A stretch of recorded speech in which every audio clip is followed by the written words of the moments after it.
Hey guys, and welcome to my program MIKAILI, where I'll be connecting you to the global kitesurfing community live every week, straight from our own house here in Taiba, Ceará, Brazil. For those of you who don't know me, my name is Mika. I'm 16 years old, from Brazil, and 3 times kitesurfing world champion. Make sure to subscribe to our YouTube channels for some more fun and interesting content. But for now, let's check out who our 2 very special guests are. Let's get this video rolling.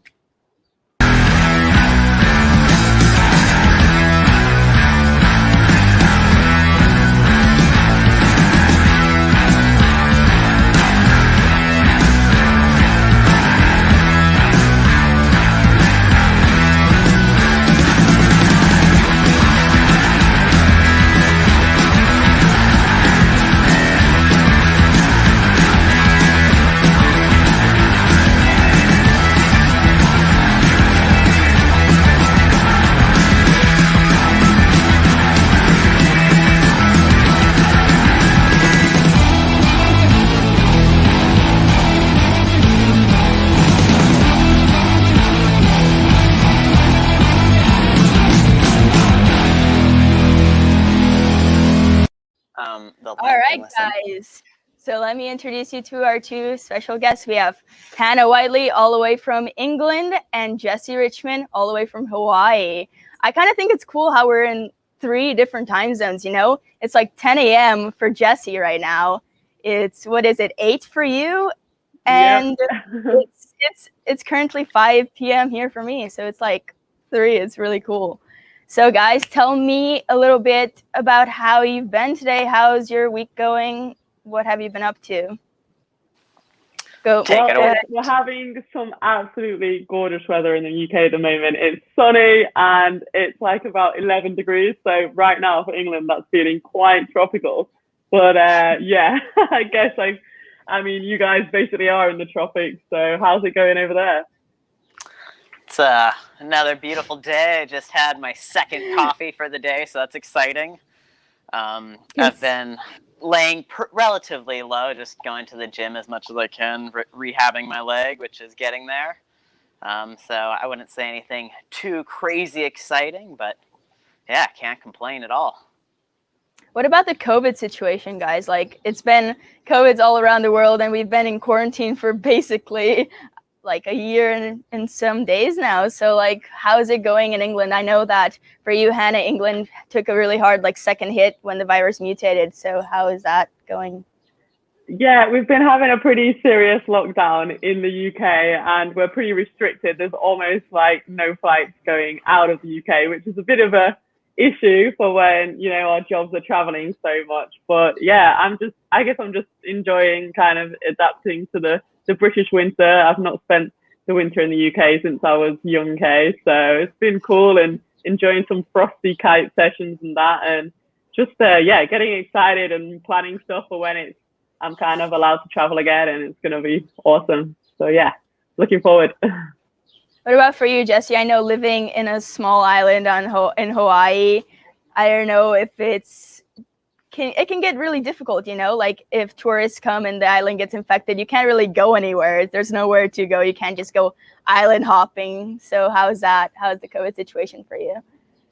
I mean, it's honestly been pretty chill. You know, I understand it's super intense, and my heart goes out to all the families that have had, you know, a really hard time with, you know, people passing away, and then the financial hardship is challenging. But for my family, we've been doing very well. We've just been keeping to ourselves, and it comes and goes, but Hawaii is pretty mellow. All in all, it's not like the craziest danger, but we really don't, you know, I hang out with my wife Juliet and our daughter Lou and our immediate family, and beyond that, you know, I see friends here and there, but it's been a nice time for everyone to kind of, you know, focus on home. And fortunately, you know, like you, Mika, we're in beautiful places where there's wind and waves and, you know, endless fun activities to do, where it's not really required to be, you know, in close contact with anybody. Right, of course. Hannah, you might be feeling a little bit left out here, being stuck in England with like the cold This, at least you can say, Jesse, at least you can say that where we're stuck is somewhere that it's actually pleasant to be in. Like, you have the nice weather, you can go surfing, you can go kiting, you know. So it's just, that was just nice to be stuck. At least here for me in Brazil. I'd rather be stuck here than in England. I mean, I'm sure there's a lot of fun things to do in England. Yeah, you know, it's just about perspective, really. You know, you've always got to see the positives, and everywhere has its special charm. So, you know, I'm still enjoying it. It's where I'm from, and yeah, there's always a reason to smile. Yeah, of course. Like, you always have to find that reason to be happy and be uplifting. You never want to be too down. You always want to have the positive energy, not the negative ones. That's all what we're all about. But hey, Jesse, I have some questions for you. But before that, we're going to play a video of you absolutely destroying the waves. We have this video of Jesse here in Maui surfing Jaws. So let's watch it.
So guys, I mean, that video is just, I was watching it today and I was like, oh my God, imagine just going down in one of those waves. It's insane. So like, Jess, can you like give us a description of what the wave Jaws actually is? Because I don't think the video does it justice.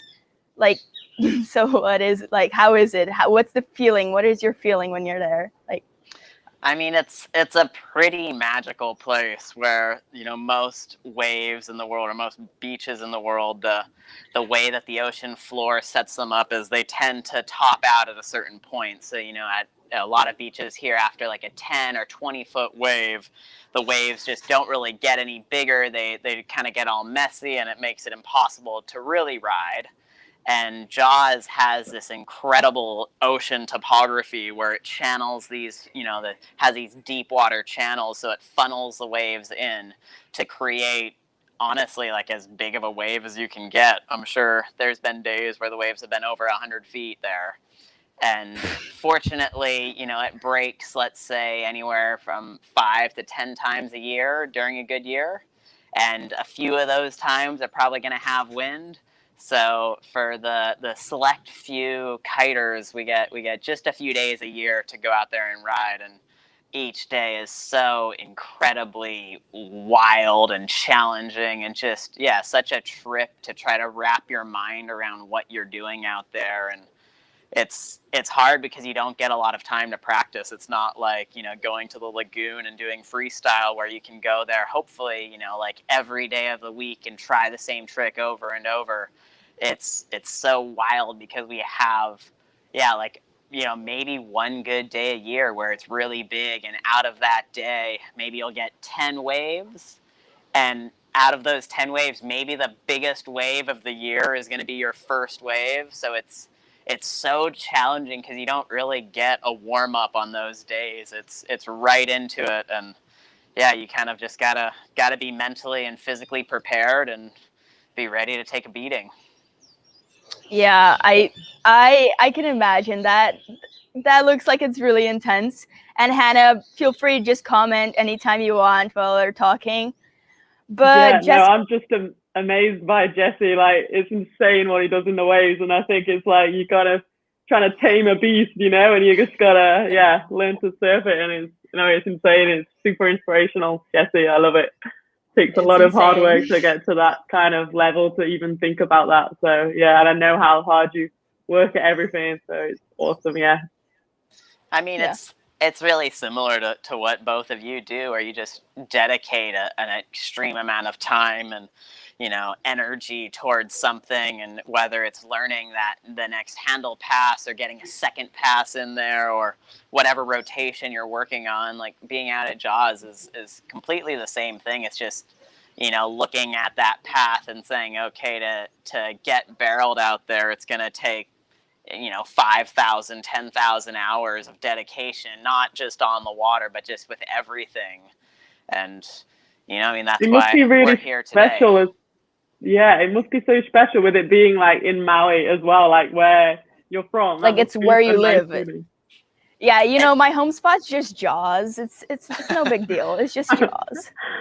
It is the closest wave to my house is Jaws, and I definitely grew up like on a really big swell when you're going to sleep. I'm miles and miles away from it, but the way that the sound works is when you're going to sleep, you can hear it when it's big. So I'll be going to sleep knowing that, all right, we're waking up super early, getting out there, and you can just hear every 10 or 20 seconds the...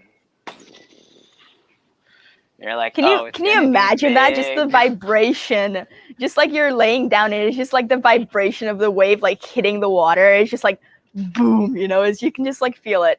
But like, Jess, what goes through your mind when you're like about to ride Jaws? Like when you're going out there, when you're sailing out there, what's going through your mind?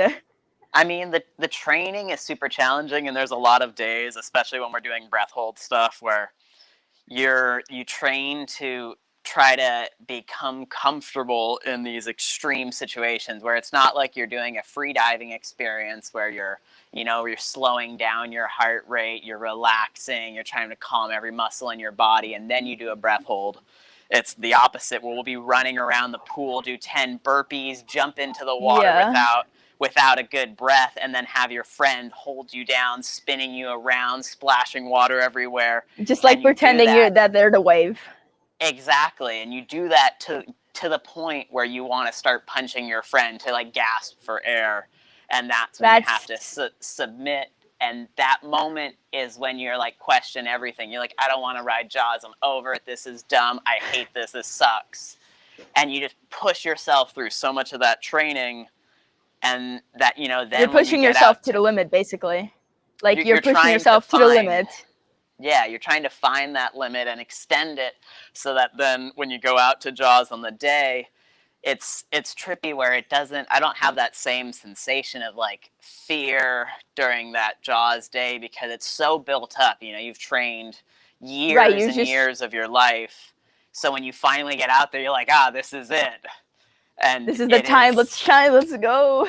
Exactly.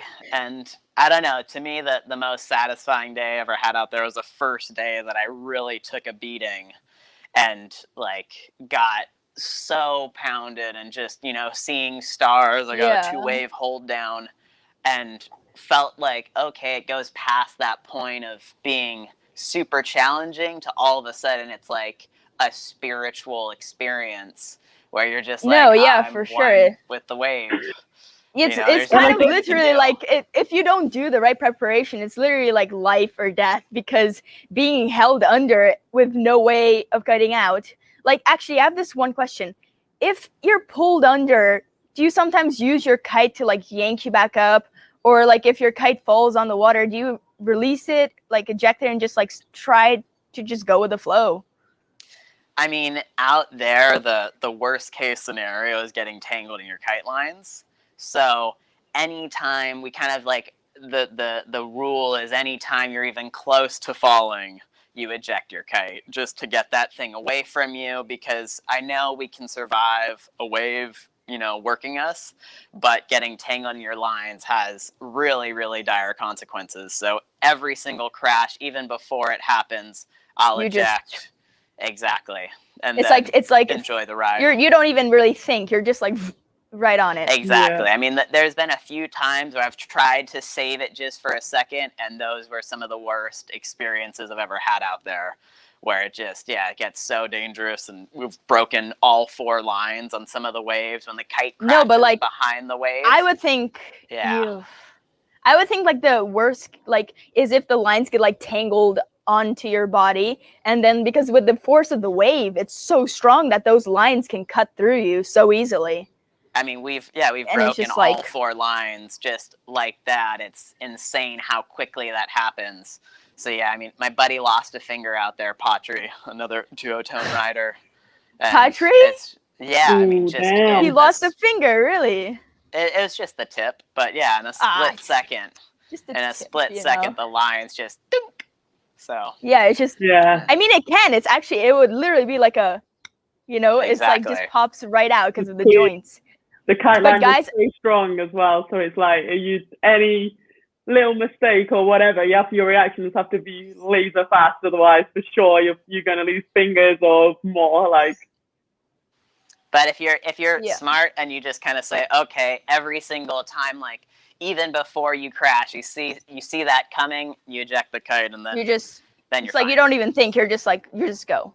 Exactly. Do you also guys, feel like because you also had like a gnarly crash in Jaws, do you kind of feel like you kind of had quite a taster of like kind of the worst effects, if you know what I mean? So it kind of, and you survived it, you know what I mean? So does that also kind of help you as well, that, and that you kind of had the kind of worst, like, I know it can always be worse, but you kind of had that, so then you're more confident. I mean, yes and no. Like, it is nice to experience a big crash and come back, but a lot of the times when you get worked by a wave out there, it's not that Have you inspiring. ever had a time?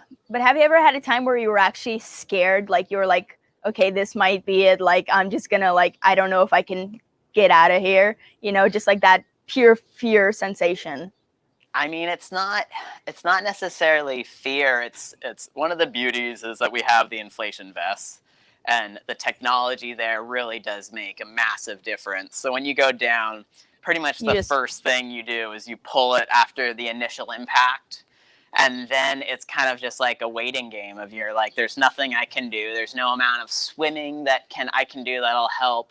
There's no jet ski or helicopter or anybody else that can save me right now. It's just relaxing into it. And I've had a few experiences where I've come really close to blacking out, and it's not necessarily scary. It's more just a wild, super intense ride, and you just have to kind of trust yourself and know that my body can take this, my mind can take this, and believe that you'll be fine, and enjoy it. No, yeah, for sure. Have you ever had a time kiting in not just in Jaws, but in any place where you were actually like scared, like if something went wrong, like your kite wouldn't eject and you were about to hit like rocks or something, like that type of scenario? No. Absolutely. I mean, I don't know about you girls, but that's finding that fear in a session is what turns kind of a fun session into a really exciting one for me, and not necessarily every day. It's just the possible death that just brings the fun out of it. I mean, it does, like going out when it's super huge, like Hannah, when you're in Cape Town and you're throwing massive kite loops, you could easily break bones. There's pretty intense consequences out there, but I feel like when those stakes are raised and you're forced to really focus and embrace the moment, and there's nothing else in your mind. You can't be thinking about what you're going to eat for lunch or your boyfriend drama or the adrenaline is just like the adrenaline is just pumping. You can like feel it like coursing through your veins. You're just like your brain shuts off. You go into like this mode where you don't even know what to do. You're just like, you don't think, you're just doing what you think what you think can do to like help you save your life, basically, when you're in that type of situation. Exactly. I mean, and that's when it's a measurable experience where your brain starts reacting and firing in such a superhuman like way. And it's like as you girls know, it's a super addicting, exciting feeling. So Oh, that's why me, most extreme sports people they do extreme sports because they just love the adrenaline. It's like an addiction. Adrenaline can basically be an addiction. It's like you get it once and you're like, okay, I need more, and then they just keep doing it. And the more extreme they get, the more adrenaline you get because the more dangerous it is. Absolutely. And I mean, that's the whole game, is how do you get your fix and how do you turn that into a fun game that you can do for hopefully the rest of your life, where, you know, you get to get high out on the water and, you know, have that, in your life as much as possible. No, yeah, for sure. Hannah, have you ever been to Hawaii? Like, that's one place that I really wanted to go, but I've never had the opportunity to go there. I have been to Hawaii, to Maui, quite some years ago. It was a long time ago. I don't think I had like the best wind there, so I didn't get much kiting in, but I was just so like, wow, just stepping onto that island is insane. I wasn't even bothered that it wasn't windy. It must be beautiful there. A tropical dream. It's like, and I think we did a bit of like swimming with some reef sharks and stuff like that, and I don't know, going up the craters, the volcanoes, and yeah, it's just such a beautiful place, and everyone is just so surf orientated. I love that. It's like everyone's kind of hippie, just surf, just like aloha vibes, and it's so like it's completely the opposite to the UK. Everyone's super chill, and I love the way like people work there as well. Like everyone's like plans their days like around when the surf's good and that, and it's all good, you know. It's all like Maui has its own time like scale. No, yeah, for sure. So guys, I have this small video for Hannah, so we're gonna go right into that. So let's play the video. All right, so there you have Hannah. You got some pretty good tricks in there, like the back mob, powerful. Thank you. Yeah, I mean, when you're in Brazil, it's so easy to freestyle there. It really is the dream, and it's just because the conditions are pretty much the same every day. You can just get all your tricks like on lockdown, like again and again, and it's the opposite to Jaws. You know, you have the same conditions every day, and that's why we love Brazil. No, Brazil's awesome. Like you can go any time of the day, just go to the lagoon, go in for an hour, get more tricks in than you would in like a 3-hour session some other place in the world. It's honestly like amazing. It's so cool. But Hannah, can you tell us like where's one of the most extreme places that you've ever kited in? Winds, the location. Most extreme. I mean, I guess like probably Cape Town, because that's the most. Like there, I'm genuinely like on a really like a 40-knot day. Like I am genuinely scared to go out. Like Jesse says, I'm preparing to go to battle, and I don't know if I'm going to be okay. And I distinctively remember saying like Noe Font was filming one session, and I was like, you know what? I don't know if I'm going to be okay right now, because it was literally only me on the water and Kevin, and that was it. Like everyone was just blown off the water, and I was like.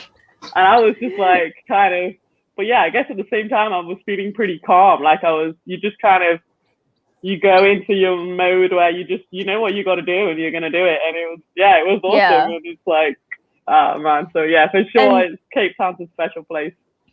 And being from England, like with the stormy weather, you get some pretty strong winds in England too. Did you feel kind of at home sometimes when you had those big storms in Cape Town? I know it's not as cold, but did it have some resemblance? Did it help your riding there? Definitely. I think, that's the thing. Coming from England, I mean, it's an island and we have such like different wind conditions. Like no day's the same in England, and that's what makes it super good, you know, training for competing and stuff like that. Definitely like Cape Town is such a windy kind of brutal. We have this kind of in Cape Town, it's like this hard like wind, and that's the same in England. And like like last week it was super strong wind here in the UK too, and it was like awesome. And also it was like the same having kickers like going right foot out. It was just felt like Cape Town, and it's exciting. It definitely has helped me from coming from England. What type of gear, what type of kite or board do you prefer when the wind is strong? Because I know you don't use the same material as you do when you're doing freestyle.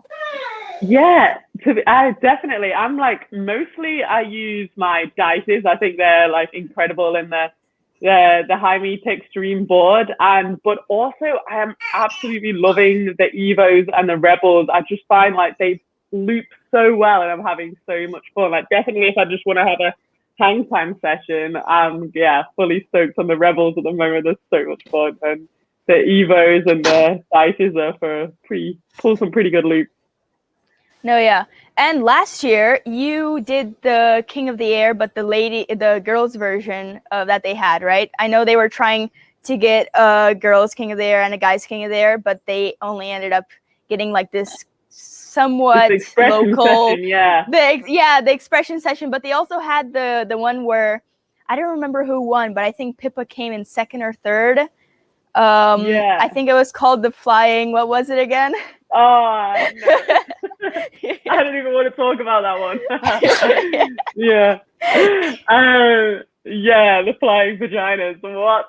I couldn't compete in this one just because of the name. Wow. Like, that's what I thought. I was like, come on, really? They changed the name in the end, but yeah, I was like, thank God. Man, he's just rip, hey, and it would be so cool to compete with them like properly. It would be awesome. Like Pippa and Angeli, man, they go big and they go hard. Like it's so cool, yes. And it definitely like if you're in this kind of environment, like you're gonna push it harder, like for sure harder than you did when you're kiting on your own and that and stuff. And that's how much Jesse must feel when he's kiting the King of the Air, you know, when he's with all the top guys and like you suddenly get even more hungry for it and you get that extra like motivation to push way harder than you would, yeah, if you're kiting on your own, I guess. Absolutely. Yeah. I mean, what would you rather do right now? Go to Brazil and have a perfect freestyle session, or go to Cape Town and have a 50-knot day? Definitely. Well, to be honest, I like contrast. I just love mixing it up. So now, because I mean, well, yeah, I was in Brazil in December. Like I am craving some strong wind, like in Cape Town for sure. And I think that's a bit the spice of life, having the contrast and not just having, if it's like super windy Cape Town 40 knots every day, then I don't get so excited for that. You know, it's like, because it kind of becomes the new normal. And it's Absolutely. Like, if you don't have it so much, like Jaws, you know, it only comes once in a while, then you're super excited and amped and just, yeah. You're just pumped. You're just ready to get out. You're just ready to go. I have a question. I want your opinion on this as well, Jesse. Do you think in the future Red Bull should integrate it that girls could be able to go into Red Bull King of the Air, or should they just have a whole separate like competition, so it'll be Red Bull King of the Air feminine and masculine? I mean, that's a really great question. We had Angeli in the event last year, and as the only girl, and that was amazing. And you know, she Angeli won. What did she win? She won the Whiteley Award for Rider of the Year, pretty much based on her performance there at King of the Air. And I don't know, like that. I'd want to hear your two opinions on that, because I'm all for seeing, you know, you girls go out there and send it, and you know, we can look at big wave surfing as kind of a really cool model to follow, where a lot of those big wave events, they'll have equal prize money for men and women, and they'll have their own separate fleets.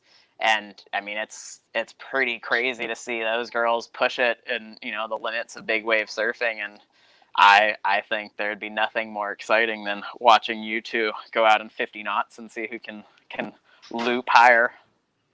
Oh no, I'm good. Hannah, this is all on you. I'm okay. I don't think I have the courage of going out and doing that. I'm all for freestyle, you know. Yeah, but if you wanted it, you'd smash it so hard, Mika. Yeah, maybe. But yeah, I honestly, for me, Angeli, Hannah, and Pippa, they're just absolute. They have the courage of like a lion to just go out there and loop, especially in like 50 knots, because not only do you feel the kite, but you feel like the kite pressing against your ribs, and you can feel the pressure. It's like, and then when you're doing your loop, it's kind of like you don't feel anything. And it's just, I don't like that sensation. It's too much, you know, it's too much of a free fall. And I know Hannah and Pippa and them are just going out there and doing like, lay back rolls, you know, it's all right. But honestly, I think that they should, in the future, put girls in the King of the Air if they have the level to go in. Do you think they should have their own separate division, or should it just be a free for all? I think it should be separate, because it's like, I don't know, like it's hard, like, hey, like where like Angeli's pushing it so hard as well, and you know, Pippa and that, and but like still, it's like there's always gonna be that like, margin. Yeah, that margin between it. It's hard to compete against the guys. Hey, no matter how kind of superhuman girl you are, it's like it's hard. No, yeah, for sure. But for me, I think either one. I think it would be cool to see girls compete against the guys, especially if they have this level and just can go out there and completely slam down a bunch of amazing, like super cool tricks. I think it would be really cool for me. But yeah, I don't know. Let's see what happens in the future. But actually, Jesse, you not only won the King of the Air in 2020, but you also won it in 2013. You have 2 King of the Air titles, and that is magnificent. Like, oh my God, that must feel so great. But before we talk about that, we have this video of Jesse for the King of the Air, so let's play that video.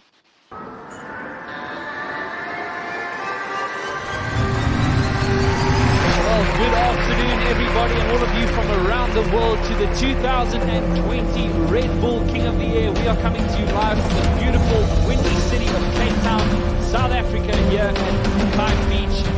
In the final, we have 3 Red Bull King of the Air winners. We have Jesse Richman, we have Nick Jacobson, and we have Aaron Hadlow. What a way to end it. Who will be on top here for 2020? There goes Jesse. It's the first handle pass of the final.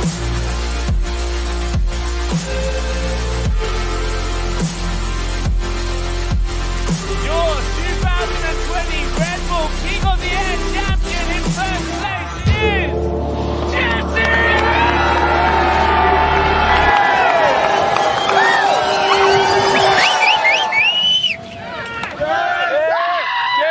is Jesse! You can feel that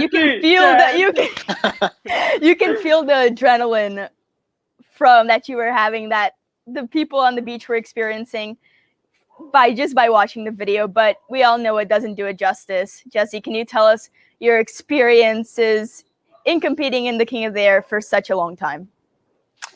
I mean, this year was a very exciting one, and I'm, completely stoked to have taken a win, especially after 8 years of being in the competition. And I don't know, it was a pretty wild journey where before the King of the Air, there wasn't really that much of a stage for big air kiteboarding.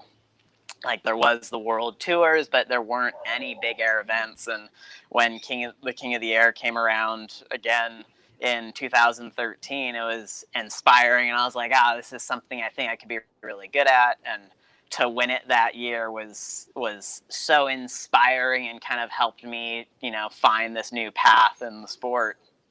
And then, that whole experience throughout the 8 years, and to feel the roller coaster of emotions and sensations, and to find what worked and what didn't. And, 1 year I broke both my legs in the event, and so many years I got like 4th and 2nd and came so close but choked in the finals.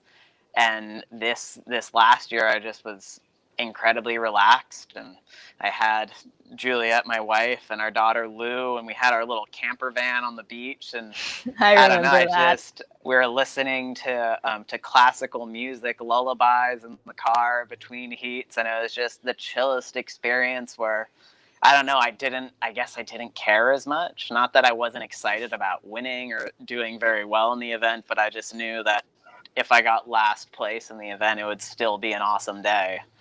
And kind of, taking that pressure off myself gave me the freedom to go out there and, be a little bit more relaxed and do what I wanted to do without getting too worked up and too stressed out. No, yeah, for sure. I think classical music will probably do it for you, just like a nice, relaxed orchestra. Yeah. I know this past January you were training for the King of the Air and unfortunately ended up getting hurt. Can you tell us like where you were training and how it happened?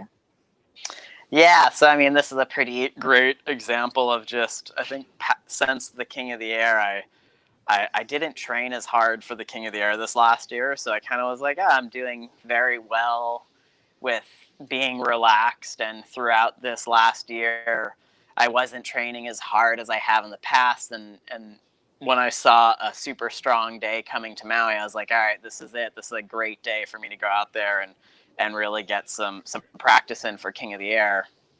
And I went out on way too big of a kite. It was gusting over 40, and I was on a 9, and it was just not a good day. Like, some days you feel really good, and this day my body wasn't that activated. My mind wasn't in the right place. The wind was gusty. The waves were huge. And I just saw a ramp, and it was really short period swell, so it's super hard to find a good lead up to take off on a wave. And I finally found a wave, and I was like, this is it. And I pulled in on the 9 and got to the point where there's no slowing down. I'm going Mach 10 at this wave. And just at the very last second, as I'm riding up the wave, the lip just turned, and did it just like my speed, it didn't hit my body, it just hit my leg. So just all of that speed just boom right into my leg, and just that impact from the leg, the lip hitting my leg shattered the bone. Did you break your femur, or was it I don't know it the was name? The tibia plateau. So basically the top of your leg, where the joint that it sits on the knee, a bone about like a 10 so by if it's this, it's like millimeter this bone. Like this well, the leg going down, so what your kneecap sits on, so the top of your leg. Yeah, so like your kneecap is here, and then it would be like here. Yeah, exactly. Yeah. So that connection point, all of that impact just broke a chunk of bone off the top there. And so you can really imagine what Jaws is going to do to you. You know what I mean? Like, yeah, if that little ramp just like, ate you there. Yeah, just going out, not even Jaws. This was, and the amount of impact it has to crush you. Yeah, just that perfect angle and the right amount of force and speed to just gotcha. Exactly. Unfortunately, they didn't have the King of the Air at the beginning of this year in January, February, how it normally is, but they did postpone it to November. Do you think if you get through all of your rehab and everything goes well and smoothly, do you think that you will be able to go into the November event and possibly? Absolutely. I mean, have you been training for that? I mean, right now it's just been kind of getting back, full range of motion, which I almost have, and I'm starting to weight bear on my leg. So another, month or two of rehab, and I should be totally good. I wouldn't say, super strong, but I should be walking normally and able to go out and do a mellow kite session. And I would say, by midsummer, I hope to be training again for King of the Air and getting back into the right mindset. And yeah, it's always an exciting experience, I find, coming back from injuries, because you start at such an intense place where you can't move and you're in such extreme pain. And then, progressively you get back to this place where you're like, my body feels great. And yeah, it's but being injured really as well. inspiring. Yeah, being injured as well, you need to have like a really strong mentality and a lot of you just have to have the drive to get better. Because I know a lot of athletes, like, they get injured and then their career is kind of over because they didn't have the motivation to go forward with it. But as you see Jesse here, a few years ago, he broke both of his legs, came back, and now he broke his leg again, but he's still training to compete the same year. So it's kind of like mind-blowing that you're just, from everything that you've been through, it's just kind of amazing. I mean, no matter what I want to do, life's going to be a lot more fun with two legs working. So it's pretty easy to find motivation to try to feel strong and really good again. And yeah, I don't know. It is part of the game. I've had many injuries from kiting and other extreme sports, as I know both of you have dealt with a bit too. And it's just, plan for the worst, but hope for the best. And do you think, I know this is a weird question, but do you think having a kid now has changed your perspective on being as extreme and aggressive on the water or in any sport that you do? Do you have this feeling of like you need to like tone it down a bit because you actually have another human being that's relying on you? I mean, I've never done something where I felt like I was going to kill myself, and I wouldn't do something if I felt like the chances of success were low. So I've always played this game of analyzing the risk and trying to account for that, have, plan A, B, and C, so that it's kind of calculated. Yeah, absolutely maximize my chances of success. And since I've never wanted to kill myself in the first place, having a child doesn't really change that thought process. If anything, it motivates me to be more diligent and more on it and more badass and push myself in the right way. So it's, the day that I got injured, I was kind of pushing myself in the wrong way, not listening to the, those voices that come into your head that say, this isn't a great day to push it, and trying to power through. And, it's about being able to say, no, this isn't a good idea. But when you do look at it and you're like, oh, the kite feels perfect, this is the day, then I'm still going to go for it. Absolutely. No, yeah, for sure. I mean, I know my mom was really extreme before she had kids like me. She said she never wanted to have kids, kind of, but yeah, she was really, really, really an athlete. She was really extreme. She did kayaking, mountain biking, rock climbing, all of that good stuff, windsurfing. And when she had kids, she just kind of went static. She just stopped doing those things and just focused on raising us and her business. And it just kind of, the idea of sports and doing extreme and getting the adrenaline that she used to get just kind of went out the window for her. Well, it's worked because she's raised a 3-time world champion, you know what I mean? So I think a different technique, but a different type. It's working pretty good for you anyway. No, yeah, for sure. Hannah, do you plan on going to Cape Town in November if the King of the Air happens? Yeah, I mean, I'm gonna play it by ear, to be honest. But normally I go to Cape Town in like January time. I'm normally in kind of Brazil in November time, but let's see what happens. Like, I'm kind of always open to mixing it up a bit. So yeah, let's see if King of the Air happens and what and how the travel situation is. Hopefully it's kind of normal again, and then we have the freedom to choose. But yeah, we'll see. Yeah, I was super bummed. I was planning on going in January and February to watch the King of the Air, and I was really hoping that it would happen. I needed to travel somewhere, and I still do. I still have the feeling that I'm missing something right now because I'm so used to traveling all the time, going to a different location every month, and being kind of stuck at home has been a really big change for me. And it's just, I hope that if November does come and things still didn't get better, at least King of the Air will happen. I'm going to try my best to like go and like watch Jesse absolutely destroy it.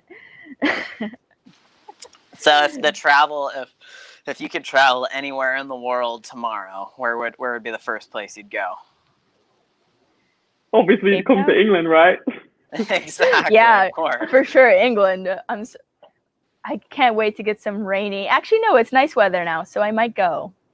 You might expect me at your doorstep at like 3 a.m. Hannah, open up. Yeah. But I think I would go to Cape Town because all this strong wing talk and everything is kind of like, oh man, that's where I should be right now. And it's where I want to be. And it's just like, yeah, if I was in Cape Town now on my return back from the UK, I'd have to do a hotel airport quarantine for 10 days and it costs like £2,000. So yeah, that's not really going to happen. Man, me in a hotel for 10 days, not being able to leave the room. Oh my God. Like, you think I'm crazy bouncing now? off the walls. I would be a whole new level of crazy coming out of that. Like, whoop. What do you think you would do for that time? Man, I'd hopefully just meditate. So I'm such a meditator, I wouldn't even, like, I'd be levitating, man. I'll be fucking rising. By the time, sounds like That sounds like a pretty cool thing then. Go get some big air in Cape Town, learn how to levitate at a hotel. Why not? No, by the time the quarantine's over for her, she's going to be a full-blown monk. Just like sitting down. Just pray. She can just stay there. Yeah, but I think I would find it really hard, hey, like super hard. Like that's, I already get a bit crazy if I'm in my house just for one day. I need to like, I just crave like movement and mixing it up and doing different things. And for sure it would be, I mean, anybody that's doing like a hefty quarantine right now, then like respect, because I can only imagine how hard that is. Oh yeah, I remember when we were on the boat in Egypt, remember? And we had like that small space that we had to stay in. And I remember Hannah would always be up top. Like it didn't matter. You had the room with, was in the back or was it in the front? I don't remember. Because I think I don't remember. Because I remember now actually. I don't remember either, but I think Toby had the worst room. He had the one that was at the top of the boat. So every time it went up, he would just like feel everything, like just the seasickness. But I remember Hannah, she was always at the top, like walking back and forth, I don't know, doing something, snorkeling, trying to go foiling, not foiling, trying to kite, doing anything. But going back to that, you went on this trip to Union Island last year I think it was right before the King of the Air with Pippa, Colleen, Paula, and I think it was you 4, if I'm not mistaken, and Francesca, you 5. Yeah. How was that? How was it to spend time in Union Island? And I know it's really beautiful there. I've been there before. It's absolutely gorgeous.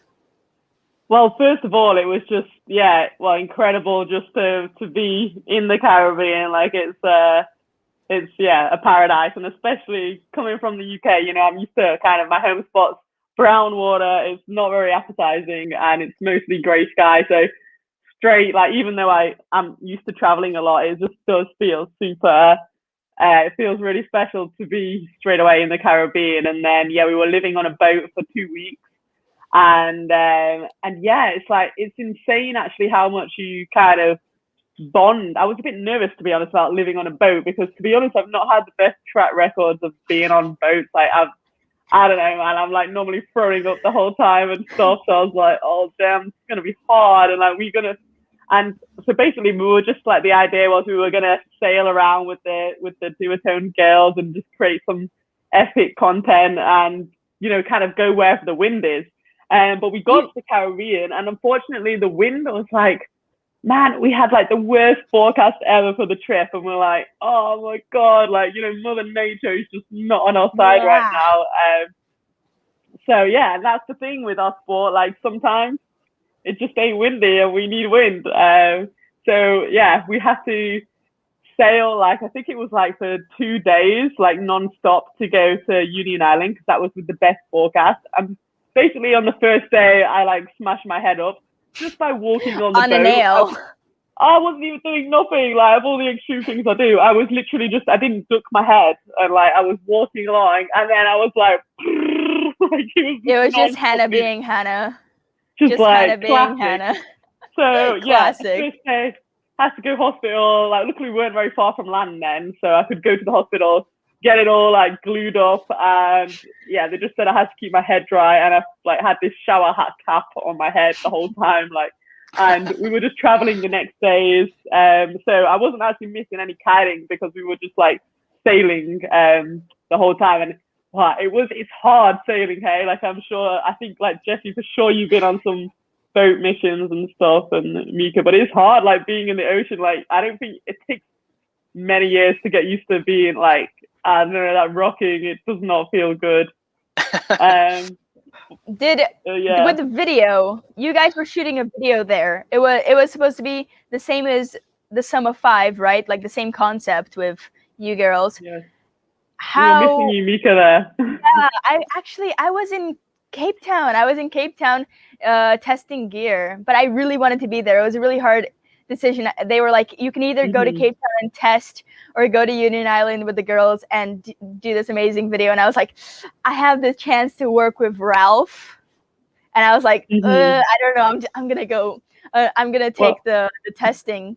the testing. Well, it's obviously really important. I mean, like, it's so great that, like, you know, we're sponsored by a brand that takes our feedback so highly and stuff, and, you know, you're pushing the freestyle to a crazy level, and it's important to have your feedback. So, like, for sure, you were doing a good job there. But yeah, we were missing you on the boat, but yeah, it was great. Like, in the end, so I think like part of the adventure is getting there, and then when we arrived at Union Island, we had some insane conditions, like and we were managing to, like, honestly, we were just like on a mission. We had like a couple of days of great wind, and Vincent was shooting, and we were just getting the shots, and the girls were riding so good. So we were just like, boom, boom, boom, getting all the shots. And it was just like the kind of, it's a different vibe. Like, you don't understand the vibe unless you're there. Like, just the energy that goes around there.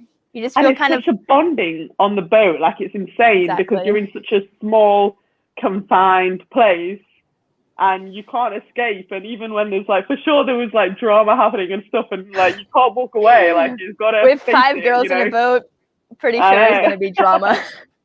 So no, it was good, and it was awesome, and we got like really close together and as girls, and working with Vincent and that and stuff. So yeah, and it's coming out soon, the video. So we're gonna have to keep you hanging a bit on the video for a little longer, but it's coming out soon, and I hope you enjoy our little adventure. How did you do with your head, and did you wear a that shower cap when you went out kiting, or? Yeah, like the first. There's some pictures. There's some pictures of her. It's the weird thing is, right? I must have had the sixth sense that something was going to happen, because like the day when we arrived in the Caribbean for the first night, we were in an actual hotel, because we were everybody was arriving at different times and different flights, and so I like, they have all these like these souvenirs in not the souvenirs, the kind of like this little shampoo bottles and the hand creams and like nail files and this, and there was a shower cap there, and I don't know why. I was just like, something tells me I need to take this shower cap with me. Like, I just took the shower cap with me, and I was like, this is really weird, but like I just felt drawn to it. Like, I was like, I'm gonna take this with me, and it was like perfect, because I like, for sure they're gonna say I can't keep getting my head wet for the next 5 days or something. Like, I'm in the Caribbean, like, I'm British, man. I was burning up. It was like 1,000 degrees. I was like, man, I am gonna go. Like, every day I was like swimming in the sea.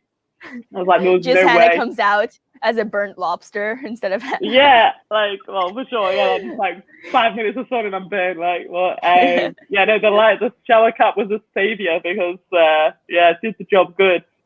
Kept the old head good. I mean, don't think I lost too many brain cells. So yeah. No, I think you still have a few there.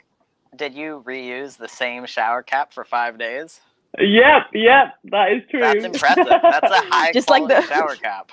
Yeah, I did have to like do a little bit of a duct tape job at one point, because it was getting a little bit like sketchy, I could see Hannah likes kiting so much that she would probably duct tape her head like this, just to keep the water out, and just like go, like, yeah, let's go, and just like keep your head above the water. Yeah, so I'll remember that. Is this all in the video that's going to come out? It has to be. It has to be. That should. Oh, you have to wait and see. I can't tell you anymore. They should have had like hidden cameras around the boat, so you could have just seen like Hannah like stumble back. Yeah, like a boomerang. That was a funny like song. What do you guys like? I know, like, because COVID and everything. So, what is your guys' like day-to-day looking like right now? Because I know it's much different than it is like normally in the rest of the years. I want to know how it is in Hawaii. No, you go first. Hawaii's way more exciting. I mean, during COVID, it's quite different than it's been right now. Just with the injury, it's obviously, I'm on my own new day-to-day right now, but it's generally pretty chill. Pretty much every morning I wake up between 6 and 7. Wait, we're not gonna do questions. Huh? Oh, yeah. Oh. Well, pretty much every morning, I'll wake up between 6 and 7 and spend the morning hanging out with the girls and doing coffee and breakfast with Juliet and Lou, and then I don't know, I've been working on, I still have some media projects that I'm working on. Fortunately, I filmed a ton in the winter before my injury. So I have a few hours on the computer, and then, I don't know, training or going on some sort of little adventure with the family. And yeah, just kind of focused on having a good time, progressing my body, progressing the business, and taking, the girls on some sort of adventure. Eating really healthy food. food. Are you doing any talking now? Can she talk? Is she starting to talk a bit? Or? I mean, she makes a lot of sounds. They're not quite well-formulated sentences yet, but she's a little rascal. It's been pretty magical to she does have your genes, Jesse. She's going to be running around all the place. It's wild to see, a little brain develop and how they just absorb everything and learn things so quickly. It's pretty magical. Yeah. What about you, Hannah? How's your day looking like? Well, it's pretty varied, to be honest. It just depends. So sometimes I wake up and 10 hours workouts.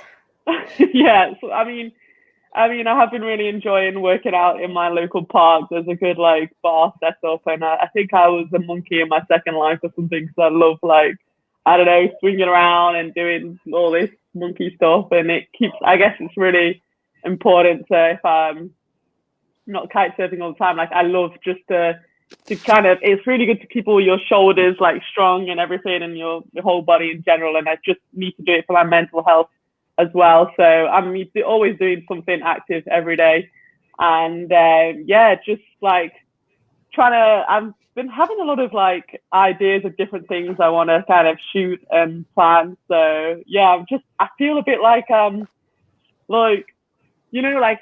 don't know, some sort of Jack in a Box or something that's been a spring that's being kind of clenched right now, and I'm just I don't know, I feel I'm ready to explode a bit, I don't know, just there's many things I want to make happen at the moment, but it's just difficult with the traveling. So yeah, but I'm enjoying we have such varied weather in the moment in the UK. It can be kind of snowing one day and then super nice and sunny the next. So just taking it day by day and trying to keep busy and that. So yeah, but it's good. It's okay. Well, guys, it looks like our time is running up here. If you guys have anything you want to add on to this live, feel free to say it. What have you got any tricks you want to try? What's your next kind of big trick you want to do, Mika? What's in the bag? I don't know. I got the blended 5 last year, right? So I've been training a lot for that. So I'm trying to integrate that into the rest of my tricks. Just adding that half 180 really makes a difference. But it's just, I think it's a mind block to get from normal base to going to the blind, just a consistent rotation. You just have to go for it. If you don't go for it, you're gonna back edge and black out or something. But it's probably just me trying KGB 5, heart attack 5s, 317. I don't know yet. I haven't gotten to the point where I've actually had to try those tricks because I've mainly just been focusing on getting the blind edge 5. That's awesome. Yeah, no, for sure. And yeah, it takes some time to unlock it, but for sure you're gonna unlock it, and it's gonna be awesome. Yeah, for sure. It's an exciting time for the female kiteboarding with you two kind of leading the pack. I think that I'm very excited to see what hopefully this time in Brazil, helps you unlock. Are there any competitions coming up for you, or is this just training for next season? No, I think the first competition that's supposed to happen now is going to be in Tarifa. I think it's in June, the beginning of June. But we don't know if that's going to happen yet. And if not, they're just going to keep delaying it to the next competition. So it's going to be either Tarifa or Gran Canaria, or I think Gran Canaria or Fuerteventura. I'm not sure how the order goes, but pretty sure we have a good list of events that should happen if COVID, everything works out. Are you nervous at all about the competition, or do you feel really confident this year? Honestly, I'm just ready to compete again. I know I competed last year in November, but it wasn't the same as it being a world title event where you just trained the whole year, went to different competitions, and at the end of the year, you just have to make it or break it, and the last thing to see who ends up being the world champion. I think that's just the whole adrenaline comes from the final stop of the tour, for me at least, for sure. Well, I'm sure it'll be an exciting first event to see, you know, everybody back in one place after being separated for so many months, or I mean, even years, depending on how long this goes for. Definitely, yeah, for for sure. sure. It's exciting. Well, I want to congratulate you both on winning the Best Female and Male Kite Surfing Award. I think it was IK Surf Mag that you and Jesse both won it. I think they showed it, they released it a few weeks ago, and I was just like, yes, Jesse, yes, Hannah, you got this. It was super nice, super cool. Thank you, Mika. Yeah, thank you. That was pretty cool. Yeah, it was really cool. Well, guys, thank you for tuning in to MIKAILI So Live here at the Barang House. But be sure to subscribe to our YouTube channels for some more fun and interesting content. Be sure to tune in next week because we'll be going live with Fernando Fernandez here at the Barang House. So I'll see you guys there. Awesome. Thanks so much, Mika and Jesse. It's been awesome talking. Yeah, for sure. Yeah. And for everyone watching, thank you. Yeah. Thanks for having us on, Mika. It was a pleasure. Oh, yeah, for sure. Same here. Thank you guys for being here. This is great.